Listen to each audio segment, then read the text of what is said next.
জুলাই সনদ বাস্তবায়ন ও আহতদের উন্নত চিকিৎসার দাবিতে শাহবাগ ব্লকেট করেছেন জুলাই গণ অভ্যুত্থানের আহতরা। আওয়ামী লীগের কার্যক্রম নিষিদ্ধের গেজেট প্রকাশের পরই নিবন্ধনের বিষয়ে সিদ্ধান্ত জানিয়েছেন সিইসি। কাল ইসির বৈঠক। শ্রীনগরে বিকট বিস্ফোরণ, যুদ্ধবিরতি ভঙ্গ করা নিয়ে ভারত পাকিস্তানের বাহাস, দুদেশকে সংলাপের আহ্বান ওআইসির।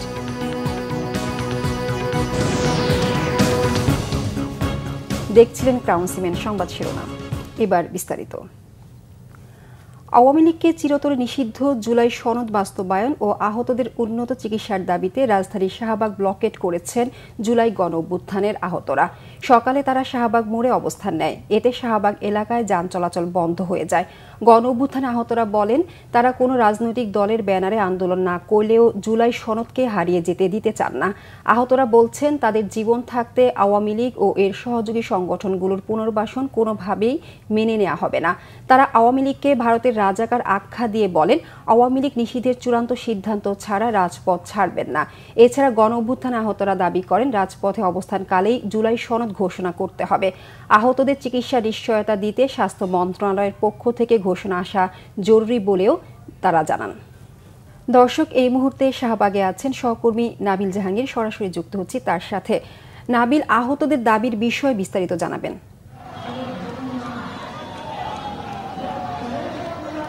আপনি জানেন যে আজকে সকাল থেকে কিন্তু আবারও শাহবাগ মোড় অবরোধ করেছেন। জুলাইয়ের যে আহত যোদ্ধা রয়েছেন তাদের ব্যানারে শাহবাগ মোড় অবরোধ করা হয়েছে। আপনাকে একটু দেখাই, শাহবাগ মোড়ে তারা কিন্তু একটি অস্থায়ী মঞ্চ তৈরি করে এখানে তারা অবস্থান করছেন এবং তারা বিভিন্ন তাদের যে দাবি সেটিতে তারা স্লোগান দিচ্ছেন। তাদের মূল দাবি হচ্ছে জুলাই যে সনদ সেটি বাস্তবায়ন করতে হবে। পাশাপাশি তারা আওয়ামী লীগের বিচার এবং নিষিদ্ধের দাবিও তারা জানাচ্ছেন। আপনি জানেন যে গতকাল কিন্তু উপদেষ্টা পরিষদের বৈঠকে সিদ্ধান্ত জানিয়ে দেওয়া হয়েছে যে আওয়ামী লীগের যে রাজনৈতিক কর্মকাণ্ড সেটি কিন্তু আওয়ামী লীগের বিচার না হওয়া পর্যন্ত সেটি কিন্তু নিষিদ্ধ করা হয়েছে এবং জানানো হয়েছে যে আন্তর্জাতিক অপরাধ আইনের দলের বিচার, অর্থাৎ দল হিসাবে আওয়ামী লীগের বিচার যাতে করা সম্ভব হয় সেই জন্য কিন্তু সেই আইনটি পরিবর্তন করে সেখানে দলের বিচারের সুযোগ রাখা হয়েছে। কিন্তু তারপর আমরা যেটি আসলে দেখছি, আজকে সকাল থেকে আসলে 3 দফা দাবিতে আওয়ামী লীগের বিচার, আওয়ামী লীগ নিষিদ্ধ এবং জুলাই সনদ বাস্তবায়নের দাবিতে আসলে আবারও এই যে শাহবাগ মোড় সেটি অবরোধ করেছেন জুলাইয়ের আহত যোদ্ধারা। এবং এখানে এই যে আজকের এই যে অবরোধ, এটি কিন্তু এই যে আগে যে গতকাল যে অবরোধ ছিল, গত 2-3 দিন ধরে যে অবরোধ ছিল, সেই অবরোধের সাথে কিন্তু এটি কিন্তু সম্পূর্ণই আলাদা। এবং এখানে তারা বলছেন তারা কোনো রাজনৈতিক দল কিংবা কোনো সংগঠনের সাথে যুক্ত নয়, তারা সম্পূর্ণ আলাদাভাবে তারা কিন্তু কোনো রাজনৈতিক ব্যানার ছাড়াই এই আন্দোলনটি করছেন। এই ছিল এখানকার সবশেষ খবর। এদিকে আওয়ামী লীগের কার্যক্রম নিষিদ্ধ করাতে সন্তোষ প্রকাশ করেছেন শাহবাগের আন্দোলনকারীরা। উচ্ছ্বাস প্রকাশ করে মিছিল করেন ও মিষ্টি বিতরণ করেন তারা। শনিবার গভীর রাতে এনসিপি নেতা হাসনাত আবদুল্লাহ রাজপথ ছেড়ে সবাইকে ঘরে ফিরে যাওয়ার আহ্বান জানিয়ে বলেছেন, প্রজ্ঞাপনের পর আনন্দ মিছিল হবে। অন্তর্বর্তী সরকার উপদেষ্টা পরিষদ আওয়ামী লীগের কার্যক্রম নিষিদ্ধ ঘোষণার পরই শাহবাগে মিছিল বের করেন আন্দোলনকারীরা। এ সময় তারা ফ্যাসিবাদ বিরোধী নানা স্লোগান দিয়ে শাহবাগ প্রদক্ষিণ করেন। এ খবরে অনেকেই আবার মিষ্টি বিতরণ করেন। সন্তোষ জানিয়ে তারা নিজেদের উচ্ছ্বাস প্রকাশ করেন। তবে আওয়ামী লীগকে দল হিসেবে নিষিদ্ধ না করায় আন্দোলনকারীদের অনেকেই ক্ষোভ প্রকাশ করেন। এদিকে গভীর রাতে এনসিপি নেতা হাসনাত আবদুল্লাহ সরকারি সিদ্ধান্ত মেনে নিয়ে সবাইকে রাজপথ ছেড়ে দেওয়ার আহ্বান জানান। অন্যদিকে আওয়ামী লীগের কার্যক্রম নিষিদ্ধ ঘোষণার পরপরই শুকরানা মিছিল করে বাংলাদেশ জামায়াত ইসলামী। আওয়ামী লীগের কার্যক্রম নিষিদ্ধের গেজেট প্রকাশের পরই দলটি নিবন্ধনের বিষয়ে সিদ্ধান্ত হবে বলে জানিয়েছেন প্রধান নির্বাচন কমিশনার এএমএম নাসির উদ্দিন। সকালে সাংবাদিকদের এ কথা জানান তিনি। সিইসি বলেন, গেজেট প্রকাশের পরই আওয়ামী লীগের নিবন্ধনের বিষয়ে সিদ্ধান্ত হবে। বাংলাদেশের স্পিরিট বুঝেই সিদ্ধান্ত নেওয়া হবে। কাল গেজেট হলে কালই সিদ্ধান্ত। প্রধান নির্বাচন কমিশনার বলেন, আওয়ামী লীগের নিবন্ধন নিয়ে সরকারের আনুষ্ঠানিক নির্দেশনা পেলে দ্রুত ব্যবস্থা নেওয়া হবে। আগামীকাল কমিশনারদের সাথে বৈঠক অনুষ্ঠিত হবে বলেও জানান সিইসি। আওয়ামী লীগের রাজনীতি নিষিদ্ধের দাবিতে ছাত্র জনতার আন্দোলনের মুখে গতকাল রাতে সংবাদ সম্মেলন করে আওয়ামী লীগের যাবতীয় কার্যক্রম নিষিদ্ধ ঘোষণার সিদ্ধান্ত নেয় সরকার। বিএনপির স্থায়ী কমিটির সদস্য আমির খসরু মাহমুদ চৌধুরী বলেছেন, বাংলাদেশে কোনো সংখ্যাগরিষ্ঠের রাজত্ব হবে না। দেশ পরিচালিত হবে প্রত্যেকটি নাগরিকের অংশগ্রহণে। সকালে চট্টগ্রাম মহানগরীর ডিসি হিলের সামনে থেকে বুদ্ধ পূর্ণিমা উপলক্ষে সম্মিলিত বুদ্ধ পূর্ণিমা উদযাপন পরিষদ আয়োজিত শান্তি শোভাযাত্রার শুরুতে তিনি এসব কথা বলেন।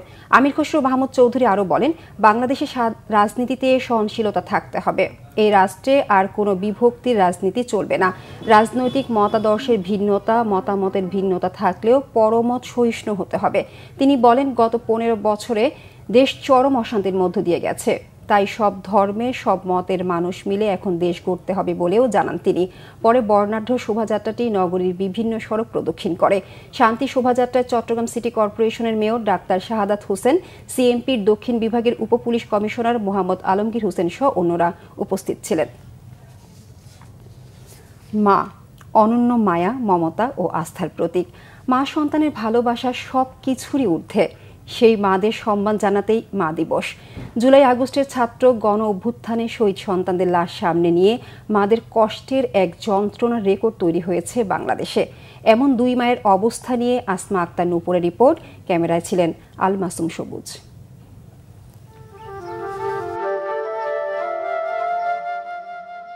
সন্তানের কবর চোখের সামনে, এমন দৃশ্য ভাবতেই ভারাক্রান্ত হবে যে কেউ। আর যেই মা তার আদরের সন্তানকে নিজ হাতে সাজিয়ে গুছিয়ে শেষবারের মতো এই গ্রস্থানে ঘুম পাড়িয়ে রেখেছেন, সেই মায়ের রাতের ঘুম তো মৃত্যু যন্ত্রণার মতোই। এই সন্তানকে প্রতি রাতে ঘুম পাড়িয়েই বিছানায় যেতেন মা। 24-এর ছাত্র জনতার অভ্যুত্থানের শহীদ রিদওয়ান শরীফ রিয়াদের মা তিনি। রাজধানীর উত্তরার অদূরে কামারপাড়া কবরস্থান আর নিজের বাসা, এই দুই গন্তব্যই এখন এই মায়ের সীমানা। রিদওয়ান শরীফ রিয়াদের ডাকনাম জয়। মা, বাবা ও বোনের আদরের জয় নেই, আছে তার প্রিয় সব জিনিসপত্র, যা এখন পরিবারটির কাছে স্মৃতির ক্যানভাস। হাতে পায় না আমার ছেলের একদম মাথায় মেরে, আমার ছেলে ওখানে স্পটেড ছিল। আমার ছেলের একটা হাত, একটা পা না থাকতো, জানে বেঁচে থাকতো, তাহলে মাদার্স ডে চকলেট দিত, দুই ভাই বোনে মিলে চুড়ি কিনে দিত, চকলেট, জুতা, অনেক কিছু। কোন মাদার্স ডে এলেই দুইজন করে করে আমাকে জিনিস দিত। বৈষম্য বিরোধী ছাত্র আন্দোলনের ডাকা কমপ্লিট শাটডাউন কর্মসূচিতে সক্রিয় ছিলেন জয়। 19 জুলাই শুক্রবার উত্তরার 7 নম্বর সেক্টরের 27 নম্বর রাস্তায় পুলিশ এবং আওয়ামী লীগ নেতাদের হামলায় মাথায় গুলি লেগে শহীদের তালিকায় যোগ হয় জয়ের নাম। এদিকে জুলাই আন্দোলনে শহীদ ঢাকা রেসিডেন্সিয়াল মডেল কলেজের 11 শ্রেণীর ছাত্র ফারহানুল ইসলাম ফাইয়াজকে হারিয়ে শোকে পাথর মা ফারহানা দিবা। একমাত্র ছেলের বই খাতা, পোশাক আশাক আর ছবির অ্যালবামই এখন তার সঙ্গী। নাস্তার জন্য ডেকেছিলাম, ওঠে না, ফোনটা পেয়ে হঠাৎ উঠে গেল। নাস্তা টাস্তা করে 11:30 দিকে বের হয়ে গেছে। বাবাই ফোন দিয়েছিল যে ফারহানে তো গুলি লেগেছে, আমি একটু সিটি হসপিটালে যাচ্ছি।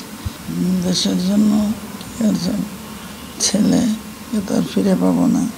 জুলাই আন্দোলনে শহীদদের মাদের জীবনে মা দিবস হয়তো বহুবারই আসবে, কিন্তু কখনো আর হবে না সন্তানের মা বলে ডাক শোনার ভাগ্য। হত্যাকারীদের বিচারে হয়তো কিছুটা শান্তি পাবে শহীদদের মায়েদের আত্মা, তাই দ্রুত বিচারের দাবি তাদের।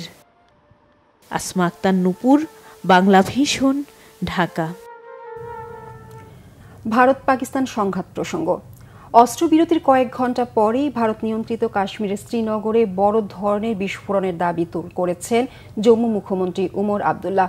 অস্ত্রবিরতি লঙ্ঘনের যথাযথ ও উপযুক্ত জবাব দিয়েছে ভারতের সেনাবাহিনী, জানিয়েছেন ভারতের পররাষ্ট্র সচিব বিক্রম মিস্ত্রি। ভারত পাকিস্তান বিরোধ নিরসনে সংলাপের আহ্বান ইসলামী সহযোগিতা সংস্থা ওআইসির। ভারত নিয়ন্ত্রিত কাশ্মীরের শ্রীনগরে শনিবার রাতে বিকট বিস্ফোরণের শব্দ শোনা যায়। শ্রীনগরের বাসিন্দারা জানিয়েছে, কাশ্মীরের রাজধানীতে একাধিক বিস্ফোরণের শব্দ শুনেছেন তারা। এরপরই শহরের কিছু অংশ বিদ্যুৎ বিচ্ছিন্ন হয়ে পড়ে। ঘটনার পর ভারতের অমৃতসরে সতর্কতা জারি করেছে স্থানীয় কর্তৃপক্ষ। এই ঘটনায় পাকিস্তানের প্রতি অস্ত্রবিরতি লঙ্ঘনের অভিযোগ এনেছে ভারত। এছাড়াও ভারতের সশস্ত্র বাহিনী এসব হামলার উপযুক্ত জবাব দিয়েছে বলেও দাবি করেছেন ভারতের পররাষ্ট্র সচিব বিক্রম মিস্ত্রি। শনিবার রাতে নয়াদিল্লিতে এক সংবাদ সম্মেলনে এ কথা বলেন তিনি। এদিকে পাকিস্তান ভারতীয় এই অভিযোগ প্রত্যাখ্যান করেছে। দেশটি বলছে তারা যুদ্ধবিরতি বাস্তবায়নে প্রতিশ্রুতিবদ্ধ। এর আগে গতকাল বিকেলে ভারত ও পাকিস্তানের মধ্যে অস্ত্রবিরতি কার্যকর হয়। এই ছিল এখনকার মতো। পরের সংবাদ দুপুর 2টায়। এর আগে একটা রয়েছে নিউজ টপ 10 দেখার আমন্ত্রণ রইল। এছাড়া বাংলাভিশন সংবাদ ও সংবাদ সংশ্লিষ্ট অনুষ্ঠান দেখতে ভিজিট করুন www.bbnews24.com ও facebook.com/banglavishnewse এবং সাবস্ক্রাইব করুন youtube.com/banglavishnewse। ধন্যবাদ সবাইকে।